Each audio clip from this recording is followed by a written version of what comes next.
Premium কোয়ালিটির খেজুরগুলোর দাম কেমন সেটাই আপনাদেরকে জানাবো। আছে এখন বাংলাদেশের খেজুরের অবতরণ কেন্দ্র, বিশেষ করে ফল যেখানে আসে পুরো পৃথিবীর বিভিন্ন প্রান্ত থেকে ফল এবং খেজুর যেখানে আসে। রমজানে আমরা এখানে এখন খেজুরের দাম আপনাদেরকে জানাচ্ছি।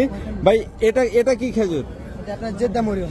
জেদ্দা মরিয়ম, এটা কত করে? এটা 5 কেজি আপনার হচ্ছে 5,400 টাকা। 5 কেজি 5,400। আর এটা এটা আপনার কেরাপ মরিয়ম, এটা পড়বে আপনার 5,200 টাকা। 5,200। তারপর এটা মরিয়ম, এটা পড়বে আপনার 4,500 টাকা। 4,500 টাকার। এদিকে কিছু দেখতে পাচ্ছি, এই খেজুরটা ডাল সহ কেন, এটা কত? এটা আপনার 2,600 টাকা 5 কেজি। এটা কি খেজুর? এটা ছড়া বলে। ছড়া, খেজুরের ছড়া, ডাল সহ খেজুর। এটা কি খেজুর? এটা আপনার ম্যাগজিন স্মল। এটা কত করে? এটা আপনার 4,500 টাকা 5 কেজি। আর এটা এটা আজুয়া আজোয়া কত করে? 5,500 টাকা। 5,500। 5 কেজি না? 1,100 টাকা করে পার কেজি। এটা কত করে ভাই? এটা 5 কেজি আপনার 2,100 টাকা। এটা কি খেজুর? এটা বলে ফিট। কি ফিট ফিট। ফিট? এইটা কত করে?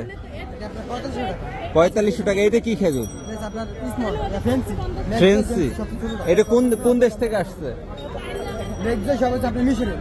এটা মিশরের না? আর এটা কত করে? এটা আপনার 4,500 টাকা। এটা মিশর। 6,500। কি খেজুর এটা? মেডজুল। মিশরের না?